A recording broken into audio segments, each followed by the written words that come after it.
అనకాపల్లి జిల్లా సబ్బవరం పరవాడ డివిజన్లకు సంబంధించి రాష్ట్ర ప్రభుత్వం నూతన మద్యం విధానాన్ని ప్రవేశపెట్టిన నేపథ్యంలో అనకాపల్లి జిల్లా కలెక్టర్ విజయకృష్ణన్ గజిట్ నోటిఫికేషన్ విడుదల చేయడం జరిగిందని సిఐడి అనిల్ కుమార్ తెలిపారు. సబ్బవరం పరవాడ పరిధిలో మొత్తం 19 షాపులకు గాను సబ్బవరం 8 షాపులు, పరవాడ 11 షాపులకు నోటిఫికేషన్ విడుదల చేసినట్లు తెలిపారు. అయితే సబ్బవరం పరవాడ సర్కిల్ కి సంబంధించిన ఒక షాపుకు 2 లక్షల చొప్పున ఆఫ్లైన్ లో గానీ ఆన్లైన్ లో గానీ డీడీ చెల్లించాలన్నారు. చెల్లించిన దరఖాస్తులను 11వ తారీఖు ఉదయం 8 గంటల నుండి జిల్లా కలెక్టర్ సమక్షంలో అనకాపల్లి ఉప్పల చంద్రశేఖరరావు కళ్యాణ మండపంలో డ్రా తీయడం జరుగుతుందన్నారు.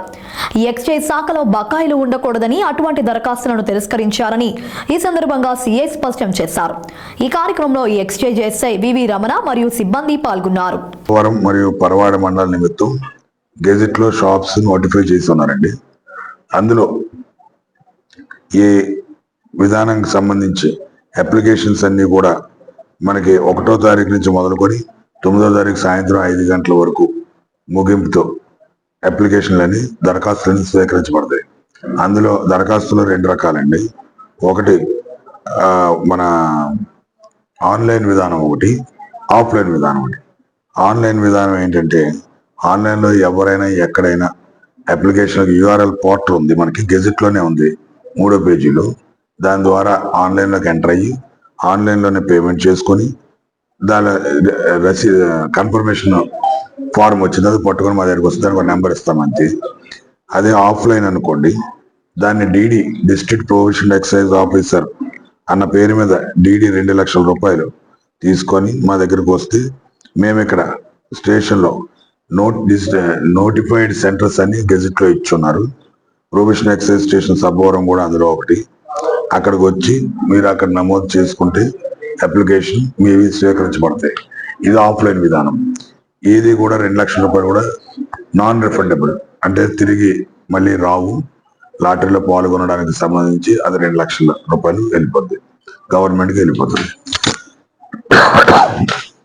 అలాగే దీని నిమిత్తం 21 సంవత్సరాల పిల్లలు కానీ, అలాగే కొన్ని కండిషన్స్ లో గెజెట్ లో నోటిఫై చేసిన కండిషన్స్ లో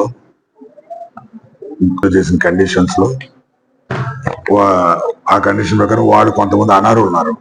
అందులో ఎవరంటే 21 సంవత్సరాలు ఉండడం కానీ, ఏదైనా కేసులో కన్విక్షన్ రావడం, వాళ్ళకి 21 సంవత్సరాల లోపు కానీ, అలాగే కోర్టులో కన్విక్షన్ వచ్చిన కేసుల్లో, క్రిమినల్ కేసుల్లో వచ్చిన వాళ్ళు కానీ, తర్వాత ఏదన్నా ఎక్సైజ్ రెవెన్యూ అంటే పాత బకాయిలు ఏమన్నా ఎక్సైజ్ యాక్ట్ లో సంబంధించి బకాయిలు ఉన్న వాళ్ళు కానీ, వాళ్ళు ఎవరికి కూడా ఇందులో పాల్గొనే అర్హత లేదు. ఈ కండిషన్స్ ముఖ్యంగా అప్లై అవుతాయి. తర్వాత ఈ లాటరీ పొందిన వారు లాటరీ ద్వారా కలెక్టర్ గారు 11వ తారీఖున ఉదయం 8 గంటలకి ఎక్కడంటే మన ఈ ఉప్పుల చంద్రశేఖరరావు కళ్యాణ మండపం మార్కెట్ రోడ్ లో అనకాపల్లి, అక్కడ ఉదయం 8 గంటలకు 11వ తారీఖున మనకి లాటరీ తీయబడుతుంది. ప్రతి గెజెట్ నెంబర్, ఈ ప్రతి గెజెట్ సీరియల్ నెంబర్ కి, ఇవన్నీ గెజెట్ సీరియల్ నెంబర్లు అండి. ఇలా మన సబ్బవరం సంబంధించి గెజెట్ సీరియల్ నెంబర్ అని ఉంటుంది. ఆ గెజెట్ సీరియల్ నెంబర్ వచ్చేకి ఎంతమంది అప్లై చేశారో అంతమంది అప్లికేషన్ కూడా వాళ్ళ ముందే కలెక్టర్ గారి దృష్టిలో వీళ్ళు అనర్హులు. తర్వాత కలెక్టర్ గారి ఆధ్వర్యంలో 11వ తారీఖున ఉదయం 8 గంటల నుంచి మనకి ఏదైతే ఈ అప్లికేషన్లు సబ్మిట్ చేశారో ఇవన్నీ వాళ్ళ గెజెట్ సీరియల్ ప్రకారం ఎంతమంది, ఇప్పుడు గెజెట్ సీరియల్ నెంబర్ 2లో వాళ్ళ సబ్బవరం 2వ గెజెట్ సీరియల్ నెంబర్ ఉంది అనుకుంటే దాంట్లో 10 మంది 10 మంది ఆధ్వర్యంలోనే కలెక్టర్ గారి సమక్షంలో లాటరీ తీయబడతాయి అన్నమాట. వచ్చిన వాళ్ళు ఏదైతే మనకి ఈ గెజెట్ లో నోటిఫికేషన్ 65 లక్షలు అయితే 65 లక్షలు, 55 అయితే 55, 85 అయితే 85, దాని ప్రకారం 6 ఇన్స్టాల్మెంట్లు కట్టుకోవాలి డబ్బులు. మొదటి ఇన్స్టాల్మెంట్ అదే రోజు కట్టాలా, మిగిలిన ఇన్స్టాల్మెంట్ కొద్ది టైం ఇచ్చారు, ప్రతి 2 నెలలకు ఒకసారి గెజెట్ లో ఇచ్చిన ప్రకారం కట్టుకోవచ్చు. స్టేషన్ పరిధిలో 2 సబ్బవరం 8 షాపులు, పరవాడ 11 షాపులు, టోటల్ 19 షాపులు అండి. ఈ 19 షాపులకి కూడా మనం నోటిఫై చేసి ఉన్నాయి కలెక్టర్ గారి ద్వారా. డిస్ట్రిక్ట్ లైసెన్సింగ్ అథారిటీ అంటే district prohibition excise officer Anakapalli వారు ఆధ్వర్యంలో కలెక్టర్ గారి ఆమోదంతో నోటిఫై చేశారు. అనేటప్పటికి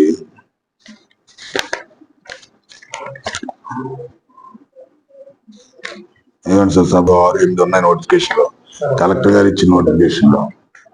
ఇదంతా మీకు అంతా అవైలబుల్, మీకు అందరికి వాట్సాప్ మీడియాలో కూడా పెడదాం. ఈ 8 షాపులు తగిలి అనుకోండి, అందరికీ సబ్బవరం హెడ్ క్వార్టర్సే కావాలి. మనలో ఇక్కడే పెట్టుకుంటే మాకు ఇబ్బంది లేదు.